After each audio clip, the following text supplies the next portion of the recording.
जय हिंद। इस वीडियो में हम समझेंगे कि भूकंप कब ज़्यादा खतरनाक हो जाता है और हम लोग किस भूकंपीय जोन में आते हैं। और भूकंपीय जोन अगर हम ज़्यादा खतरनाक जोन में आते हैं तो हमें अपने घर बनवाते समय क्या क्या सावधानियां बरतनी चाहिए और किस तरह से भूकंप का पूर्वानुमान लगाकर भूकंप से होने वाली क्षति से बचा जा सकता है। देखिए, जो भूकंप शुरुआत होती है वो ज़मीन के अंदर से होती है। भूकंप की शुरुआत ज़मीन के अंदर जिस स्थान से होती है उसे हम मूल मतलब होता है फोकस, जहाँ से वो स्टार्ट हो रहा है तो उसे हम भूकंप मूल या फोकस करते हैं। ये जमीन के अंदर होता है और सबसे पहले भूकंप जो जमीन पर जहां टकराता है उसे हम लोग ईपी सेंटर कहते हैं, हिंदी में कहते हैं अधिकेंद्र। तो ये अधिकेंद्र सरफेस पर पाया जाता है जबकि फोकस जमीन के अंदर रहता है। अब जैसे यहां देखिए, यहां से भूकंप उत्पन्न हो रहा है। ये भूकंप क्यों उत्पन्न होता है ये आगे समझाएंगे। तो ये हो गया इसका फोकस और ये ऊपर जमीन है, यहाँ छोटिया खड़ी है, ये छोटुआ खड़ा है, ये सब मिलने आया था सब, तब तक भूकंप आ गया और दोनों के बीच में जाके टकराया भूकंप। तो ये जगह हो गया ईपी सेंटर अधिकेंद्र। यही पर सबसे ज्यादा नुकसान होगा। इसके जैसे जैसे इस एरिया से दूर जाते जाएंगे नुकसान थोड़ा सा घटते जाएगा। अब नेपाल में आया था जो भूकंप, उसका ईपी सेंटर नेपाल में था और यूपी बिहार उससे सटे थे, सर इंडिया का, नॉर्थ इंडिया का ऊपर एरिया, उसको भी हिला दिया, लेकिन नेपाल को तो तबाह ही कर दिया। तो कहेगा सबसे ज्यादा क्षति कहाँ होती है, तो ठीक ईपी सेंटर के पास। ईपी सेंटर से सर्किल में दूर जाते जाएंगे तो उसकी इंटेंसिटी, तीव्रता घट जाती है। अब जो भूकंप इतना हिला क्यों देता है, तो भूकंप की जो ऊर्जा होती है उस ऊर्जा को हम प्रत्यास्थ ऊर्जा कहते हैं। ये प्रत्यास्थ ऊर्जा जो होती है यही पृथ्वी को हिला देती है और ये तरंग के रूप में निकलती है, वेव के रूप में। इसमें 3 तरह के तरंग निकलते हैं। पी सबसे पहले पहुंचेगा इसलिए प्राइमरी नाम दे दिया गया, एस सेकेंडरी, सेकंड में पहुंचा और लास्ट में पहुंचा एल तरंग, इसे लव तरंग कहते हैं क्योंकि इसकी खोज एचडी लव ने किया था। तो भूकंप से निकलने वाले कुल 3 तरंग होते हैं। अब इसमें कई चीजें आपको समझना पड़ेगा, किसका आयाम ज्यादा, किसकी फ्रीक्वेंसी ज्यादा, किसका तरंगदैर्घ्य ज्यादा, किसकी स्पीड ज्यादा, किसका घनत्व, मतलब हर चीज को समझिए आप। देखिए, प्राइमरी वेव का जो स्पीड होता है वो 6 किलोमीटर पर सेकेंड होता है, 1 सेकेंड में 6 किलोमीटर चली जाती है। और जो सेकेंडरी यानी द्वितीयक तरंगे होती है उसकी स्पीड 3.5 किलोमीटर पर सेकेंड होती है और जो लव तरंगे होती हैं, एल तरंग, उसकी जो स्पीड होती है वो 1.5 किलोमीटर होती है। अब नुकसान सबसे ज्यादा इसी से होता है जिसका स्पीड कम होता है और सबसे कम नुकसान प्राइमरी से होता है क्योंकि स्पीड ज्यादा होती है। क्षति इससे सबसे कम होता है, इससे क्षति सबसे ज्यादा होता है। ये तो बीच वाला है तो बीच में रहेगा। अब आपके मन में आएगा इससे सबसे तेज है तो सबसे ज्यादा क्षति करना चाहिए। इसको नॉर्मल भाषा में समझिए। आप जब किसी से दिल लगाते हैं तो अगर मान लीजिए किसी से आप दिल लगाने गए और बहुत हाई स्पीड में दिल लग गया, एक के बार मुलाकात हुआ, तुरंत फोन नंबर मिल गया, 1-2 दिन बात हुआ, बहुत अच्छा, तब तक आप देखें कि ले भाई साहब 2 बजे रतिया कि उसका मोबाइल बिजी आ रहा है, तो आपको एगो क्षति होगा ना, बहुत तकलीफ होगा। लेकिन इससे आपको ज़्यादा तकलीफ नहीं होगा, कहेंगे 2 दिन तो हुआ था मिलते हुए, जाओ जाओ, तो इससे ज़्यादा तकलीफ नहीं होगा। लेकिन अगर उसके आने की स्पीड, जिससे दिल लगा रहे हैं, उसकी स्पीड थोड़ी कम रहेगी, धीरे धीरे आएगा। मान के चलिए कि एक थोड़ा सा पीछा किए, घर कहाँ है, भाई क्या करता है, ये क्या करता है, 2-3 महीना का समय लग गया, अब बड़ी मुश्किल से नंबर मिला और 2-3 महीना बात हो गया, तब जाके पता चला ससुरा दूसरे से फसल है, तो इसके तुलना में इसमें क्षति ज़्यादा लगेगी क्योंकि आपने ज़्यादा वक्त दिया है, थोड़ा धीरे धीरे स्पीड से आप आगे बढ़े थे, तो तकलीफ थोड़ा ज़्यादा होगा दिल टूटने पर। अब बात करते हैं लव। 90 से पता है लव, इसकी स्पीड सबसे कम है। अब कल्पना कीजिए कि आप मैट्रिक साथ में पढ़े थे, देखते थे इधर से उधर, बात नहीं कर पाते थे, फिर इंटर भी साथ पढ़े थे, इंटर पास हो गए तो दोनों लोग तैयारी करने निकले लोग कि हम लोग तैयारी किया जाएगा। 2-3 साल का लंबा मेहनत हुआ तब जाके आप दोनों लोग में बात बनी, बहुत धीमी स्पीड से आगे बढ़े लोग और उसके बाद 1-2-3 साल ऐसे आप लोग में दोस्ती आगे बढ़ी और तब तक पता चला किसी दूसरे के मोटरसाइकिल पे आप घूमते देख लिए, तब जो मारेगा क्षति ना, भयानक क्षति होगा, एकदम लाइफ खराब कर देता है। यही सब गाना सुनता है, सब जग सुना सुना लागे, अरे बकलवा सब। सबसे भयानक क्षति एल तरंग से होती है, इसीलिए इसका नाम रखा गया लव। हालांकि इसकी वैज्ञानिक का नाम था लव, एचडी लव। अब समझ में आ गया ना, तो जितनी धीरे स्पीड आएगा उतने ज़्यादा क्षति होगा। तो वही अच्छा है जो पहले लात खा गया और उसको ज़्यादा तकलीफ नहीं होगा, और जिनको एल तरंग मारता है ना बेचारा सुसाइड कर लेता है, बकलोल होता है सब। अरे कौन कहता है पहले प्यार को भुलाया नहीं जा सकता, बस दूसरी वाली मस्त होनी चाहिए। इस सब में ज़्यादा चक्कर में नहीं पड़ना चाहिए, ये सब सेकेंडरी चीज़ है लाइफ के। तो आप स्पीड समझ गए, जितना ज़्यादा स्पीड रहेगा, आओ सनम जाओ सनम, कोई तकलीफ नहीं, धीरे धीरे आएगा तो जाएगा तो ज़्यादा तकलीफ हो जाएगा। अब समझते हैं कि ये कौन कहाँ जा सकता है। ये ठोस, द्रव और गैस तीनों में जा सकता है। देखिए, ये गैस में तो जाएगा, मान ली हवा में भूकंप की तरंग घूम रही है तो हवा में हिला दो भाई, हवा से, उससे क्या इफेक्ट पड़ने वाला है। तो मेन जो देखा जाता है वो ठोस और द्रव को देखा जाता है। तो ये तीनों लिक्विडों में जा सकती है, जबकि आप सेकेंडरी यानी गौण तरंगों की बात करेंगे, द्वितीयक तरंगों की, ये ठोस में जा सकता है लेकिन द्रव में नहीं जाएगा। अब ये क्वेश्चन पूछ दिया था कि ये जो तरंग है क्या यह पृथ्वी के मेंटल भाग में जा सकती है, कोर में जा सकता है? तो कोर तो द्रव अवस्था में, पृथ्वी का बीच वाला भाग कोर द्रव अवस्था में, तो उसमें तो ये जा ही नहीं सकता है। जैसे यहाँ देखिए ये मेंटल से भूकंप उत्पन्न हुआ तो इसकी तरंगे इधर भी तो जाएंगी, इधर भी जाएंगी, इधर भी जाएंगी, नीचे भी तो आएंगी ना, ऐसे भूकंप इधर भी तो जाएगा तरंग, ऐसा थोड़ी है कि केवल ऊपर ही आएगा। तो जो पी तरंगे होती हैं वो इस कोर को होकर पार कर सकती है क्योंकि वो द्रव में भी जा सकती है, लेकिन एस तरंगे पृथ्वी का जो सेंटर वाला भाग है उसको पार नहीं कर सकती है। जब तरंग उत्पन्न होती है ना तो इस जैसे यहाँ पे इसका फोकस है तो ये वाले एपी सेंटर पे ज्यादा तगड़ा मारेगा और इधर गया तो यहाँ जाते जाते तो इसकी पावर खत्म हो जाता है। तो ये वाला जो होता है, ये देखिए आप ऐसा नहीं है कि सोचिएगा कि भूकंप उत्पन्न हुआ तो केवल इस डायरेक्शन में जाता है, वो दोनों डायरेक्शन में जा सकते हैं। तो ये वाला द्रव में ना जाने की वजह से कोर में नहीं जा पाता है। और जबकि एल तरंग जो होता है ये पृथ्वी का जो बाहरी परत है ना, धरातल जिसमें हम लोग चलते हैं, ये मेन धरातल पे ही जाता है, इसलिए इसे धरातलीय तरंग के नाम से भी जानते हैं। ये सबसे ज्यादा क्षति पहुंचाता है क्योंकि नीचे तो कोई रहता नहीं, जो धरातल पे रहेगा उसी पे ये ज्यादा क्षति पहुंचाता है। एक और समझिए कि ये लॉन्गिट्यूडनल होता है। लॉन्गिट्यूडनल को कहते हैं अनुदैर्घ्य। अनुदैर्घ्य मतलब होता है सीधा एकदम निकल जाना, सीधे निकल जाएगा तो अनुदैर्घ्य होता है। यानी जो ध्वनि तरंगे होती है वो अनुदैर्घ्य होती है। हालांकि फिजिक्स में पढ़ाएंगे कि ध्वनि तरंगे 3 कंडीशन में अनुदैर्घ्य होती है, 2 कंडीशन में अनुप्रस्थ होती है, इसलिए इसको ध्वनि को दोनों में रखा जाता है। तो ये जो तरंगे होती है ना पी, ये अनुदैर्घ्य होती है, सीधे निकल जाती हैं और ये ध्वनि के समानता रखती है, ऐसे सीधे निकल जाती है। लेकिन अगर एस तरंग की बात करिएगा तो एस तरंग ट्रांसवर्स होती है यानी अनुप्रस्थ, इस तरह चलती है। जैसे आदमी कैसे पैर उठा उठा चलता है, तो उठा उठा के चलिएगा तो उसे कहते हैं अनुप्रस्थ। अब आदमी का मान लीजिए चप्पल का फीता टूट गया तो इसे घसटाते हुए चलता है, ऐसे ऐसे ऐसे, तब वो हो गया अनुदैर्घ्य। यानी ऐसे चलेंगे तो अनुदैर्घ्य। और जैसे ट्रेन चलती है अनुदैर्घ्य, उठ उठ के चलती है ऐसे, और घोड़ा दौड़ता है अनुप्रस्थ, ऐसे ऐसे, तो उठ उठ के ऐसे चलेगा तो अनुप्रस्थ, ये अनुप्रस्थ होता है। प्रकाश भी जो होती है वो अनुप्रस्थ तरंगों की तरह चलती है, ये फिजिक्स में आपको समझाएंगे। अब ये जो होती है ना, ये अनुप्रस्थ के समान ही समानता रखती है एल तरंगे, लेकिन ये ज्यादा घातक हो जाती हैं सब। यहाँ आप इमेज में देखिए कि ये सीधे निकल गई तो ये पी वेव्स है। अब ये जो ऐसे ऐसे जा रहा है ये एस वेव है, ये इस तरह से जा रहा है, और एल वेव भी वैसे ही जाता है लेकिन कुछ ज्यादा ही हिला देता है, इसलिए इससे ज्यादा क्षति हो जाती है। इसे हिंदी में प्राथमिक कहते हैं, इसे हिंदी में द्वितीयक या गौण कहते हैं, और ये तो है धरातल पे चलने के कारण इसे हम धरातलीय तरंग के नाम से जानते हैं। अब जो नया डिजाइन से क्वेश्चन पूछे जा रहे हैं उसको समझिए। अब वो वेव से पूछ देता है, तो पी वेव जो होती है वो बहुत घनी होती है। जैसे देखिए ये है पी वेव, और एस वेव जो होती है वो लंबी लंबी थोड़ी हो जाती है, और एल वेव और लंबा हो जाता है। इस हिसाब से आपसे 3 क्वेश्चन पूछता है कि आवृत्ति, तरंगदैर्घ्य और आयाम बताइए तीनों का। तो आवृत्ति जो है वो संख्या को गिनता है, एक समान समय में कितनी संख्या की तरंगे उसे गिनता है। तो इसमें संख्या गिने ना ज्यादा, 1 2 3 4 5 6 7 8 9 10, तो इसकी आवृत्ति ज्यादा संख्या में है। तो यहाँ हम स्पष्ट लिख दिए आवृत्ति यानी संख्या ज्यादा होती है पी वेव का। लेकिन अगर एस वेव का देखिएगा तो इसकी संख्या कम होती है, 1 2 3 4 5 6 ही है, तो इसकी आवृत्ति यानी संख्या औसत है, मतलब इन दोनों के बीच में रहती है। जबकि अगर एल वेव जो ज्यादा क्षति पहुंचा रही थी उसकी संख्या ही कम मिलेगी, 1 2 3 और लगभग 4 मिलेगा, तो इसकी जो आवृत्ति यानी संख्या ये सबसे कम होती है।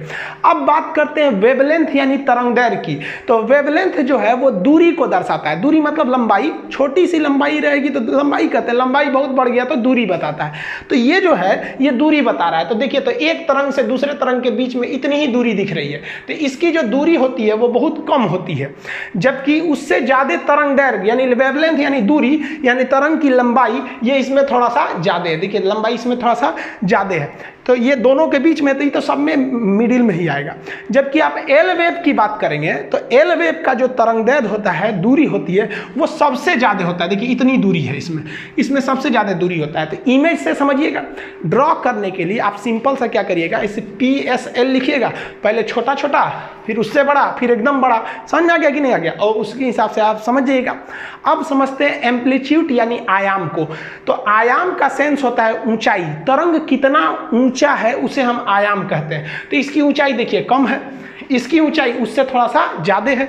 जबकि अगर एल वेव की ऊंचाई देखिएगा तो इसकी ऊंचाई ज्यादा होती है, इसी वजह से ये ज्यादा खतरनाक होता है। आयाम ज्यादा होने की वजह से ज्यादा हिला देता है। अब जैसे मान लीजिए कोई व्यक्ति है, तो उसको मान लीजिए आप धीरे धीरे इसे तमाचा मारिएगा, छोटा छोटा आयाम से, अरे अरे अरे इसे मारिएगा, कोई दिक्कत नहीं है। और तनी सा आयाम बढ़ा कर इसे मारिए, बहुत तेज लगेगा। एल तरंग की तरह आयाम बढ़ी है, इतना हचाक दे मार दीजिए इसे मुड़िए टूट जाएगा उसका। तो एल वेव क्यों खतरनाक होती है ये आप एकदम अच्छा से समझ गए। एक तो ये हचाक से बहुत लंबा लंबा वेव मारती है और उससे बहुत धीमे गति से आती है, एकदम अच्छा से झकझोर के बिल्डिंग को जाता है। और ये वाला आता है बिल्डिंग में जो हिला के चल जाता है, ये तो पूरा बढ़िया से अस्थिर हिलाता है ऐसे जुड़ा गिर। तो अभी के जो एग्जाम्स है उसमें ये सब क्वेश्चन से ज्यादा पूछ रहा है, आप पुरानका रट के जाइएगा तो फिर फेल होके आएंगे। भूकंप के कारण देखिए, भूकंप का पहला कारण जो होता है नवीन वलित पर्वत। वलित पर्वत जो मुड़ के ऐसे बना है, फोल्डेड माउंटेन है। हालांकि ये कोई खास कारण नहीं है, ये मेन कारण है प्लेट टेक्टोनिक का। अब जो सबसे महत्वपूर्ण कारण होता है प्लेट, विनाशीय प्लेट का किनारा। हैरी हैस ने प्लेट टेक्टोनिक का सिद्धांत दिया था, वो नेक्स्ट चैप्टर में हम आपको समझाएंगे। प्लेट क्या होता है कि हम लोग जिस जमीन पे खड़े हैं ये जमीन बहुत मोटी है। जैसे आप अपने घर में 2 मंजिला 3 मंजिला पे खड़े होते हैं ना, तो आप लिंटर की ढलैया पे खड़े होते हैं जो महज 4 से 6 इंच का ढलैया होता है, उस पर आपका पूरा घर रोक लेता है। तो जिस पृथ्वी पे खड़े हैं ना, ये भी एक ढलैया मिट्टी का है, और वो कितना मोटा है पता है, 100 किलोमीटर मोटा है। और जहाँ थोड़ा सा गहरा है उसके ऊपर पानी भर गया तो समुद्र हो गया। तो समुद्र जो दिख रहा है वो भी एक जमीन का हिस्सा है। 100 किलोमीटर ऊंचा जमीन है, उसमें थोड़ा सा ऊपर से धंसा दीजिए, समुद्र की गहराई कितनी होती है, 10 मैक्सिमम गहरा हो गया मारियाना ट्रंच 11 किलोमीटर। तो 100 किलोमीटर से ऊपर से धंसा दीजिए 11, तो उसमें पानी भर जाएगा तो समुद्र हो जाएगा।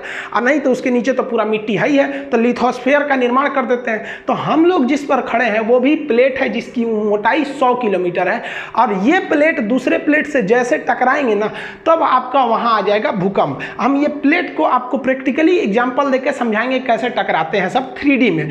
तो यहाँ मान लीजिए ये ब्लैक वाला एक प्लेट है, ये दूसरा प्लेट है, ये दोनों इधर आके टकराएंगे तो इसी किनारे पे ना भूकंप की संभावना ज्यादा रहेगी। तो जहां टकराने वाले किनारे रहते हैं उस किनारे को कहते हैं विनाशीय कगार, यहां भूकंप ज्यादा आते हैं। अब इसमें 2 चीजें होती हैं, प्लेट अगर आपस में आके सटेंगे तो उसे कहते हैं अभिसरण, ये ज्यादा डेंजर होता है। और प्लेट अगर दूर हटेंगे तो इसे कहते हैं अवसरण। अवसरण में जैसे जैसे प्लेट हटेगा ना तो पृथ्वी के अंदर का ज्वालामुखी का मैग्मा धड़धड़ा के बाहर आ जाएगा। तो जब दूर हटता है तो उससे ज्वालामुखी आते हैं, वो भूकंप के लिए नॉर्मल माना जाता है। जबकि ज्यादा खतरनाक होता है प्लेटों का अभिसरण खतरनाक होता है, जहां प्लेट टकराएंगे वहां भूकंप ज्यादा आएगा। अब इसी का सिद्धांत दिया था रीड महोदय ने। रीड ने दिया था प्रत्यास्थ प्रचलन सिद्धांत। इन्होंने कहा था कि जब एक प्लेट दूसरे प्लेट से टकराती है या दूर हटती है तो इसकी एक क्षमता होती है, कितना भी खींच दीजिएगा इसे दूर हटाने के लिए तो टूटेगा नहीं, लेकिन एक मैक्सिमम क्षमता के बाद ये टूट जाएगा, तब भूकंप आएंगे।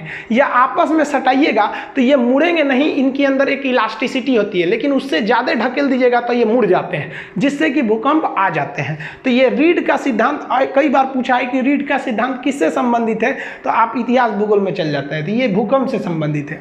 अब मान लीजिए कि जहां 2 प्लेट आपस में टकरा रहे हैं और उसी के ऊपर आप बिल्डिंग बना दीजिए तो मानव जनित कारण हो जाएंगे, भाई वहां बनाने की क्या जरूरत है। अब मान लीजिए अंटार्कटिका में भूकंप आएगा तो हमको क्या मतलब है भाई साहब वहां भूकंप आए चाहे नहीं है। भूकंप तभी खतरनाक होता है जब उसका मानव पर प्रभाव पड़े। मानव पर प्रभाव नहीं पड़ेगा कोई दिक्कत नहीं है, तो मानव तो जानबूझ के भूकंप का कारण बन रहा है कि जो प्लेट टेक्टोनिक संवेदनशील विनाशी एरिया वहीं पे आप जाके बांध बना दीजिए, सड़क बना दीजिए तो टूटबे करेगा। भूकंप जो है उनकी 5 पेटियां हैं। पेटी का मतलब बेल्ट है कि यहां तो भूकंप एकदम भयानक आना ही आना है, जिसमें सबसे महत्वपूर्ण पेटी है प्रशांत महासागरीय पेटी। आपको बताएं कि जो प्लेट है 100 किलोमीटर, अगर ऊपर से 10 किलोमीटर धंस गया तो वहां महासागर बन जाएगा। तो आप महासागर को ये मत सोचिएगा कि प्लेट नहीं है, नीचे तो उसके भी जमीन है। तो ये महासागरीय पेटी, यहाँ पर 60 से लगभग 63% भूकंप यहीं आते हैं, सबसे ज्यादा भूकंप। और इस भूकंप का कारण क्या है, अभिसरण है। पहले इसको आप मैपिंग द्वारा समझिए तब आप समझ पाएंगे। यहाँ पर आप देखिए कि प्रशांत महासागर 2 जगह है, एक ये भी प्रशांत महासागर है और ये भी प्रशांत महासागर है। एक्चुअली ये 2 जगह नहीं है, पृथ्वी गोल है। अब मान के चलिए कि कोई चीज मेरे नाखून के पास है, इसको खोलेंगे तो आधा इधर चला गया आधा इधर चला गया। वही अगर यहाँ देखिएगा तो प्रशांत महासागर एक ही जगह यहाँ बना दिए। तो जो प्रशांत महासागर का प्लेट है वो इस साइड से आप देखिएगा कि उत्तरी और दक्षिणी अमेरिका से टकराता है, तो यहाँ पर भूकंप की संभावना ज्यादा बढ़ जाती है। तो प्रशांत महासागर एक साइड में तो अमेरिका से अभिसरण यानी टकरा रहा है, और वही इस साइड में देखेंगे तो वो एशिया वाले प्लेट से टकरा रहा है, जिस वजह से यहाँ भूकंप बहुत ज़्यादा आने लगते हैं सब, और ज्वालामुखी भी आने लगती है। ऐसे टकरा के हट जाएंगे, मान लीजिए अगर टकरा के टूट गया तो ज्वालामुखी भी आएगा, भूकंप भी आएगा। इस वजह से अगर आप इसको एक दोनों मैप को आपस में जोड़ेंगे तो प्रशांत महासागर इस तरह से हो जाता है। तो ये गोल एरिया लगभग डिसाइड कर देता है, तो जिसे भूगोल की भाषा में रिंग ऑफ फायर कहते हैं, अग्नि वलय, क्योंकि भूकंप ज्वालामुखी आते रहता है तो आग धधकते रहता है, तो इसलिए इसे अग्नि वलय कहते हैं। आपसे कहेगा कि प्रशांत महासागर का जो अग्नि वलय है वो किस लिए है, तो याद रखिएगा वो ज्वालामुखी और भूकंप दोनों के लिए है। ये सबसे बड़ा भूकंपीय क्षेत्र आता है प्रशांत महासागरीय पेटी। ये अभिसरण होता है किस में, तो प्रशांत महासागर का एक ओर एशिया से और प्रशांत महासागर का दूसरी ओर अमेरिका से अभिसरण होता है, जिसे हम रिंग ऑफ फायर या अग्नि वलय कहते हैं। ये भूकंप और ज्वालामुखी दोनों के लिए है। समुद्र में भूकंप आता है तो सुनामी आ जाती है, सुनामी आपको अलग से बताएंगे। भूकंप की जो दूसरी पेटी होती है जिसमें हम लोग आते हैं उसे कहते हैं मध्य महाद्वीपीय पेटी। ये दुनिया के महत्वपूर्ण महाद्वीपों के बीचों बीच से निकल जाती है, इसलिए इसे मिड कॉन्टिनेंटल बेल्ट कहते हैं, मध्य महाद्वीपीय पेटी। इसका भी मेन कारण जो है वो अभिसरण ही है। हम आपको बताए हैं कि अभिसरण में ज़्यादा खतरनाक होता है और अवसरण में कम खतरनाक होता है। इसको भी आप मैप से समझिए कि जैसे ये देखिए पूरी दुनिया यहाँ पर, अब जो हम लोग मध्य महाद्वीपीय पेटी कहाँ पर है, ये रेड वाला एरिया देख रहे हैं, ये अटलांटिक महासागर के केप वर्डे द्वीप से चालू होता है और ये यहाँ तक जा रहा होता है। ये मध्य महाद्वीपीय पेटी है। इस पेटी को देखेंगे तो यहाँ दो प्लेटें आपस में टकरा रही हैं। अफ्रीका प्लेट जो नीचे से है वो ऊपर ढकेल रहा है यूरोप वाले प्लेट को, तो ये बड़ा वाला प्लेट है उसको ढकेल देगा। तो आने वाले 10 से 20 हजार साल बाद ये यूरोप जो है ना मैदान से ऊपर उठ के पठार बन जाएगा। यहाँ वाटरलू का मैदान बहुत फेमस है, जिस तरह में इंडिया में पानीपत का मैदान है। तो ये आपका जो अफ्रीकी प्लेट है ये ढकेल के यूरोप वाले प्लेट को उठा देगा। तो जहाँ ढकेलने वाला जो जहाँ जुड़ेंगे वहीं पर भूकंप आएगा। तो ये डॉटेड लाइन है, इस लाइन के आसपास जो रहेगा वहाँ पर भूकंप आना ही है। अब यूरोप का इधर वाला एरिया आएंगे तो ये एशिया और यूरोप लगभग आपस में मिलते रहते हैं, इसलिए इसका टेक्निकल नाम है यूरोप और एशिया यानी यूरेशिया। अब इस साइड में आएंगे तो ये यूरेशियन प्लेट है और ये हिंद महासागर और हिंदुस्तान दोनों एक ही प्लेट पर है, ये हिंद महासागर, तो इसे हम इंडियन प्लेट कहते हैं। इंडियन प्लेट इसको ढकेल रहा है यहाँ पर। इंडिया पहले यहाँ था अफ्रीका में, ये आगे समझाएंगे इवोल्यूशन में कैसे कैसे यहाँ गया। अब ये इसको ढकेल रहा है, तो ये दोनों जहाँ मिलेंगे वहाँ पर भी भूकंप आएगा। तो ये नेपाल के पास मिल जाते हैं और ये हमेशा उसको ढकेल रहा है। तो इसीलिए हिमालय पहाड़ की ऊंचाई बढ़ रही है। हम लोग जब छोटे थे तो पढ़े थे कि 8,848 मीटर ऊंचा है माउंट एवरेस्ट। आप लोग पढ़ रहे हैं 8,850 मीटर है। 10 साल रुकिए, इसी को आप पढ़िएगा 8,852 मीटर है।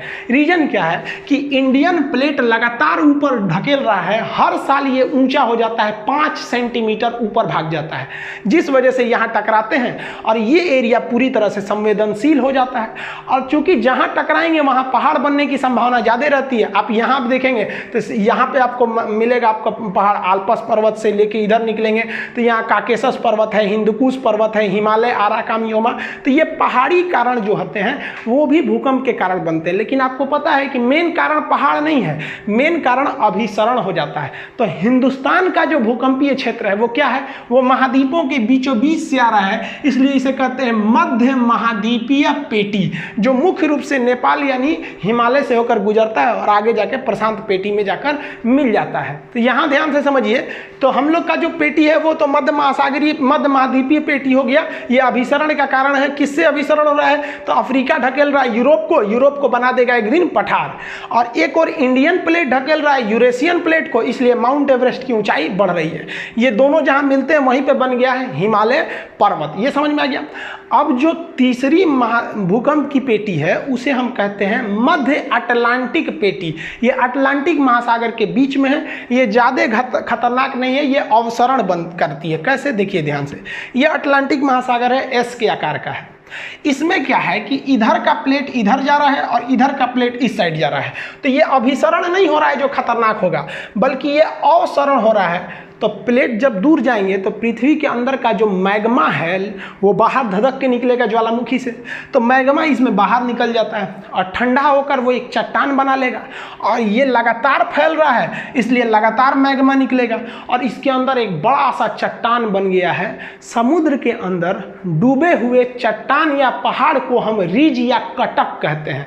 तो इसके कारण क्या हो गया, यहाँ ज्वालामुखी आते हैं और वही ज्वालामुखी का मैग्मा ठंडा होकर एक कटक बना लिया है। तो ये दुनिया का सबसे लंबा कटक कहेगा तो मध्य अटलांटिक कटक है, क्योंकि अटलांटिक महासागर के बीचों बीच में है ये मध्य अटलांटिक कटक। तो ये मध्य अटलांटिक में अवसरण होता है जिससे क्या निकलते हैं, ज्वालामुखी, और इसी ज्वालामुखी के जमाव से कटक का निर्माण हो जाता है उस एरिया में। देखिए पृथ्वी पर अगर आप प्लेटों की बात करेंगे तो बड़े बड़े 7 प्लेट हैं जिसमें मुख्य रूप से महाद्वीप हैं, और छोटे छोटे प्लेटों की संख्या क्या करेंगे तो लगभग वो 20 है, लेकिन 20 फेमस नहीं है। उन 20 में से कुछ ऐसे भी छोटे प्लेट हैं जो ससुरे भूकंप ला देते हैं, तो उन्हें हम यहाँ लिखे हुए हैं। अब एक एक करके समझा देते हैं। हालांकि एप्लीकेशन पे तो इसका PDF वगैरह सब आज ही डाले हैं, अभी तो एप्लीकेशन आप लोग के लिए खुला नहीं है, वो जस्ट बताएंगे हम किस दिन खुलने वाला, अब 1 से 2 दिन में उसको खोल देंगे। तो इसको आप मैपिंग के हिसाब से समझिए।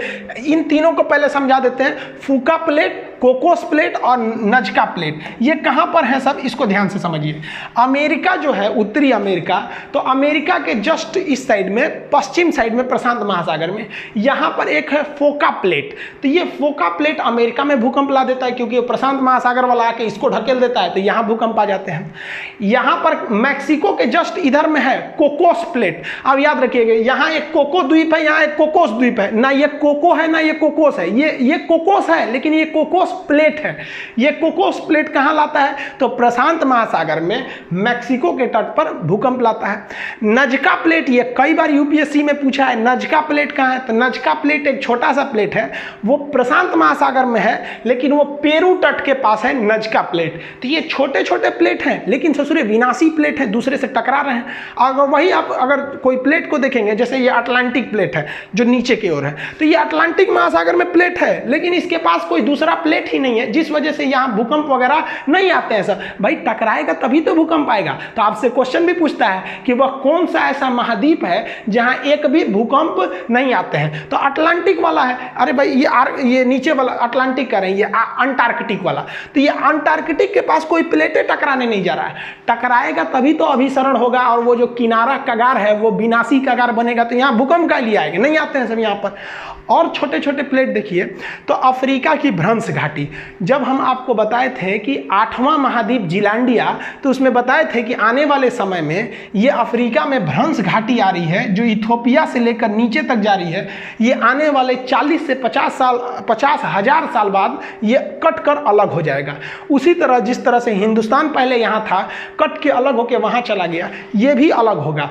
अब ये जो अलग होगा तो यहाँ भी भूकंप आएंगे, लेकिन यहाँ पर क्या है, यहाँ अभिसरण नहीं हो रहा है, अवसरण हो रहा है, दरार पड़ रही है, जिस वजह से यहाँ एक बहुत बड़ी दरार पड़ गई है जिसे बृहद भ्रंश के नाम से जानते हैं। ये भी भूकंपीय क्षेत्र में आ जाता है। यहाँ पर तंजानिया पहाड़ी वगैरह है जो भूकंपीय क्षेत्र में आ जाते हैं। और अगर और छोटे प्लेट की बात करेंगे तो ये वाला इंडिया के अंडमान के पास है। अंडमान के पास एक छोटा सा प्लेट है जिसका नाम है बर्मा प्लेट। म्यांमार का पुराना नाम बर्मा प्लेट। यही बर्मा प्लेट 26 दिसंबर 2004 को टकरा गया था इंडियन प्लेट के पास, सुमात्रा द्वीप के पास, जिससे भयानक सुनामी चली आई थी। समुद्र में आने वाले भूकंप को हम सुनामी कहते हैं। अब यहाँ देखेंगे तो ये जो दक्षिणी चीन सागर है उसका वो जो प्लेट है उसका जो ज्योग्राफिकल नाम है उसका नाम है सुंडा प्लेट, और यहाँ पर फिलीपीन के पास है फिलीपीन प्लेट। तो ये छोटे छोटे प्लेट हैं, ये 7 ऐसे छोटे प्लेट हैं जो हैं ससुरे छोटे, देखने में लगे छोटे लेकिन घाव करे गंभीर। ऐसे ससुरा बर्मा प्लेट छोटा दिख रहा था, सुनामी लेके चला आया।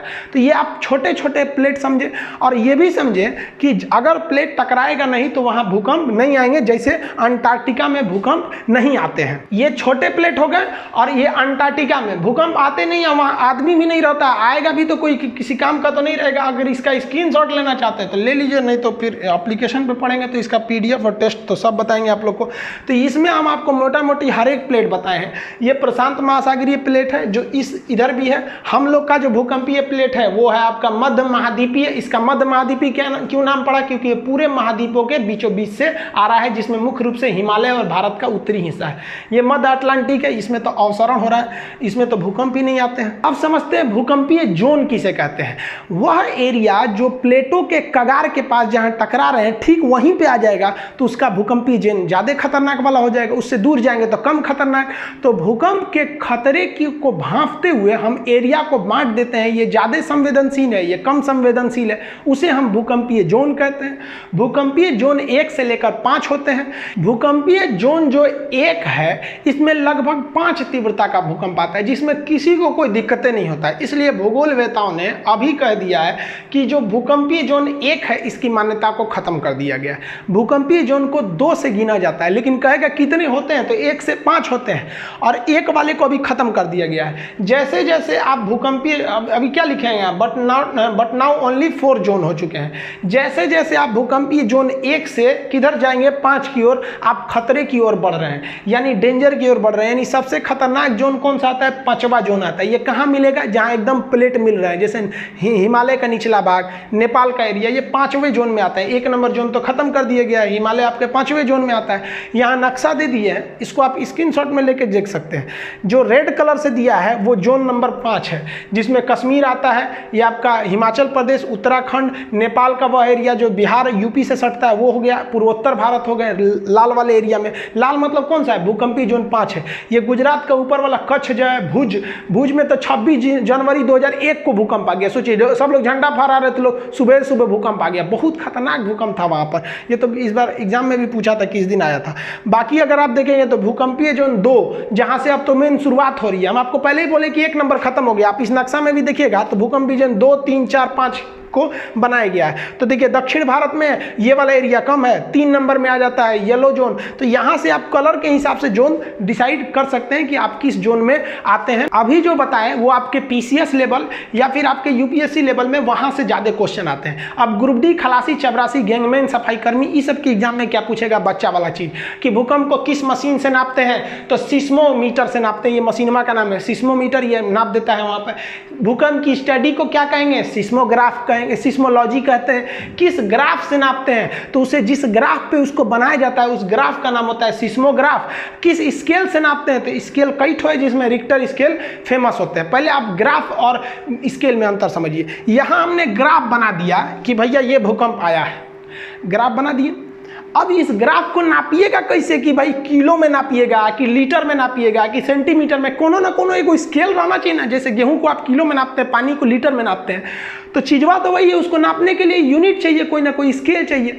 तो इस ग्राफ को कहते हैं सिस्मोग्राफ। इस ग्राफ की ऊंचाई या खतरा को नापने वाले मीटर को कहते हैं हम लोग रिक्टर स्केल। तो ग्राफ अलग है, स्केल अलग है, मशीन अलग है, और इसका पूरा अध्ययन सिस्मोलॉजी कहलाता है। अब जो स्केल होते हैं सिस्मोग्राफ को नापने वाले स्केल, ये पहले एक फेरल स्केल था जिसे रॉसी स्केल भी कहते थे, ये सफल नहीं हुआ। मार्केली स्केल, ये तो एकदम गलत था, इसमें 1 से लेकर 12 तक अंक थे। ये प्रेक्षण और अनुभव पर आधारित था कि इस साल जो अगर 10 गो घर गिराया है तो मान लीजिए कि भूकंप की तीव्रता 6 है, और अगली बार मान लीजिए गिरा दिया 20 गो या 40 गिरा लिया तो उससे ज़्यादा है, मतलब ये अनुभव के आधार पर है। नहीं समझिए तो ये फालतू हो गया, इसको भी निकाल दिया गया। अभी जो पूरी दुनिया मानती है वो मानती है रिक्टर स्केल, जिसे हम लोग रीचर स्केल भी कहते हैं। इसमें 1 से लेकर 9 तक अंक रहता है। लेकिन ध्यान दीजिएगा, अगर आप कमीशन लेवल के एग्जाम में बैठे हैं तो उसमें पूछ देता है कि रिक्टर स्केल पर रेयरेस्ट भूकंप को किस अक्षर से दर्शाते हैं, तो वो 10 से दिखाते हैं। तो जनरली इसमें 1 से 9 तक अंक होते हैं आपके रिक्टर स्केल में। आप छोटे मोटे वनडे एग्जाम में देते हैं तो 1 से 9 में मारेंगे, लेकिन कह देगा एकदम रेयरेस्ट भूकंप को किस में दर्शाएगा, तो 10 में। इसकी एक खासियत क्या होती है रिक्टर स्केल की, कि हर अंक अपने से पिछले अंक से 10 गुना ज़्यादा पावरफुल होता है।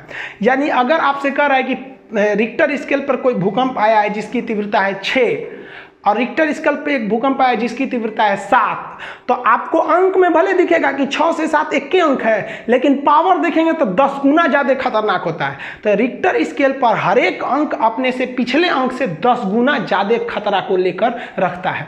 रिक्टर स्केल पर अगर 7 तीव्रता से कम का भूकंप है तो उससे कोई लॉस नहीं होगा, बस आपको हल्का हल्का हिला के चल जाएगा। लेकिन अगर 7 तीव्रता का भूकंप है तो जरूर क्षति पहुँचाएगा, और 7 से भयानक जितने ज़्यादा आप चले चले जाइए और भयानक आ जाएगा। फुकुशिमा में तो आ गया था 9 तीव्रता का भूकंप। नेपाल में जो आया था 8.1 था, जो लांबा जूम जिसका सेंटर था 2015 वाला का। तो ये आप समझ गए रिक्टर स्केल, ये सब बच्चा वाला चीज़ है। आगे समझिए, देखिए एक लाइन आप पढ़े होंगे आइसोसिस्मल लाइन। आइसोसिस्मल लाइन जो होता है उसे हम समान तीव्रता यानी समान क्षति वाले एरिया को मिलाता है। जैसे मान लीजिए कि यहाँ भी आया 6 तीव्रता का भूकंप, यहाँ भी आया 6, यहाँ भी आया 6, यहाँ 6, लेकिन यहाँ आ गया 7। तो आइसोसिस्मल लाइन कैसे खींचेगा, इसे मिला दीजिए। तो एक जैसी तीव्रता वाले, जहाँ एक जैसी तीव्रता रहेगी वहाँ एक जैसे नुकसान भी होगा।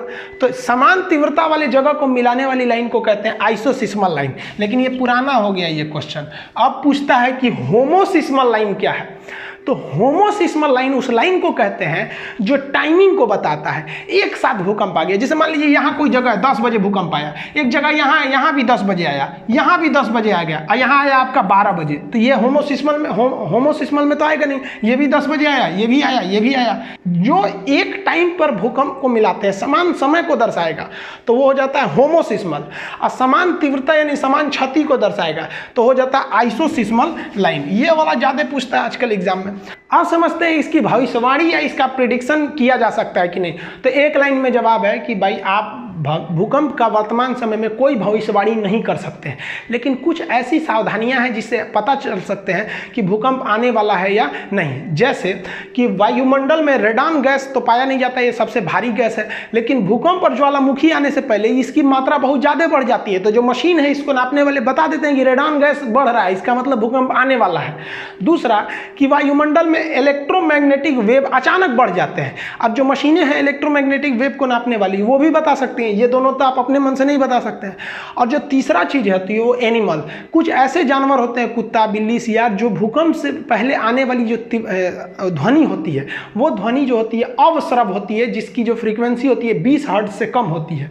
तो 20 हर्ट्ज से कम फ्रीक्वेंसी होने की वजह से हम लोग नहीं सुन पाते हैं, ये जानवर सुन लेते हैं और लगते हैं सब भागने वाला जगह खोजने। तो जानवरों की बिहेवियर में अचानक चेंजिंग से भी आपको चेतावनी ले लेना चाहिए कि क्या यहाँ भूकंप आने वाला है या नहीं है। लेकिन ये चेतावनी बहुत कम समय में मिल पाता है, 10 से 15 मिनट के अंदर आ जाता है। तो हमको कुछ सावधानी बरतनी चाहिए भूकंप के समय, उसे समझिए। देखिए जब भूकंप के दौरान जब घर गिरते हैं तो बम देखिए जब मिसाइल वगैरह से हमला होता है ना, तो घर पूरी तरह से फंस जाता है। ऐसे भूकंप में ऐसा नहीं होता है, एक घर दूसरे घर पे गिर के फंस जाते हैं सब, इसलिए पूरी तरह से नहीं गिर मर पाते, मतलब आदमी उसमें पूरी तरह से दब नहीं पाता है। इसलिए आप देखिए होंगे कोई घर गिर गया है, 2 से 3 दिन बाद भी उसमें से कुछ लोग जिंदा निकलते हैं। मतलब एक दीवार इस दीवार पे ऐसे फंस के अटक जाता है, नीचे थोड़ा सा जगह रहता है, आप उसमें बच सकते हैं। तो इसके लिए आपको करना क्या चाहिए, घर का जो कोना वाला एरिया है, कोना में क्या होगा कि ये भी दीवार एक दूसरे पे आके अटक जाएगी। आप बीच में रहेंगे तो भाई इधर कोई भी गिरेगा तो बीच में ना गिरता है, तो आप कोना में चले जाइएगा, कोई दीवार के कोने में चले जाना चाहिए। और कोई मजबूत चौकी वगैरह जो होता है उसके नीचे घुस जाना चाहिए। कभी कभी भूकंप क्या होता है, ज्यादा खतरनाक नहीं होता है। मान लीजिए 6 या 6.5 का भूकंप आया तो कोई छोटा मोटा छज्जा है या घर का 1-2 ईंट गिरेगा, पंखा उनका गिर जाएगा, खोपड़िया भी गिर जाएगा तो मर जाएंगे। तो मजबूत चौकी वगैरह के नीचे घुस जाना चाहिए। इससे क्या होगा कि कम तीव्रता का रहेगा तो आप बच जाएंगे, मुंह हाथ नहीं फूटेगा। कोना में खड़े हो जाएंगे तो जैसे कोना में खड़े रहेंगे तो गिरे उड़ेगा बिल्डिंग ना, तो थोड़ा सा आप सेफ हो सकते हैं। लेकिन सबसे जरूरी जब आप घर बनवाइए तो घर बनवाते समय याद रखिएगा भूकंप रोधी छड़ जरूर दिलवाइएगा। गलती इंसान घर बनवाने में 2 ही ठोकर देता है। एक जो पेंट कराता है तो पेंट में एंटी इंसेक्ट एक केमिकल आता है, वो पेंट में मिला के घर में पेंट कर दीजिएगा ना तो 5 साल तक कीड़े मकोड़े, मकड़ी उकड़ी, छिपकली वगैरह नहीं लगते हैं सर। तो आदमी ऐसे पेंट करा देता है, एकदम व्हाइट पुट्टी मार एकदम बड़ी। भाई साहब ये सब भी थोड़ा ध्यान रखा कीजिए। और लकड़ी के चीज़ पे पेंट मारते समय उसमें भी आपको मिला देना चाहिए कीटनाशक, घुन नहीं लगेंगे, तो ये तो नॉर्मल चीज़ है। लेकिन बिल्डिंग में जब छड़ दीजिएगा तो भूकंप रोधी छड़ जरूर दीजिएगा। ये क्या करते हैं सब, फ्लेक्सिबल थोड़ा होते हैं सब, भूकंप के छोटे मोटे झटके को रोक सकते हैं सब। दुनिया में सबसे ज़्यादा भूकंप अगर आता है जापान में, लेकिन उसने ये टेक्नोलॉजी का प्रयोग करके वहाँ बहुत ही कम लोगों की जान जाती है। अब ये भूकंप के अलावा एक चीज़ होता है सुनामी। सुनामी को जो होता है वो समुद्र के अंदर आने वाले भूकंप को ही सुनामी कहते हैं। आई होप आप ये सब समझ गए होंगे। एप्लीकेशन में इसका PDF वगैरह डाल दिया गया है। एप्लीकेशन जिस दिन आएगा उस दिन एप्लीकेशन की फीस बहुत ही कम रहेगी। देखिए एप्लीकेशन को हम कभी भी अलाउंस कर सकते हैं, जिस दिन एप्लीकेशन अलाउंस करेंगे उस दिन जो फीस रहेगा वो केवल 9 रुपये रहेगा। और 9 रुपये 2 रुपये GST लगेगा, यानी 11 रुपये में आपको 11 रुपये में बढ़िया चाय नहीं मिलेगा। केवल उस दिन 11 रहेगा। आएगा, उसके बाद फिर फीस जो है ना बढ़ जाएगा उस दिन उसके बाद। इसलिए आप लोग अगर पढ़ना चाहते हैं बढ़िया से, जीरो से लेकर एकदम कमीशन लेवल तक, तो भाई आप तैयार रहिएगा। फर्स्ट दिन लीजिएगा, पैसे बच जाएंगे, अगले दिन लीजिएगा फिर हमको नहीं बोलिएगा। समझ में आ गया? आप ये समझ गए होंगे। मिलेंगे नेक्स्ट वीडियो में, तब तक के लिए जय हिंद।